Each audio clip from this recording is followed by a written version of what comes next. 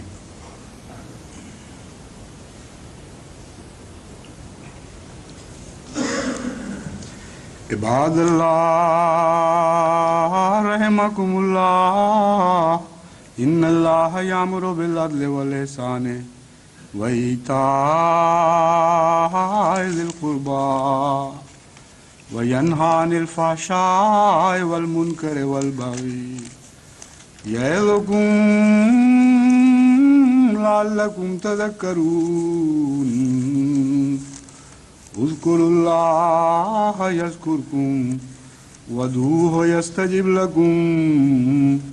ولذکر اللہ اکبر.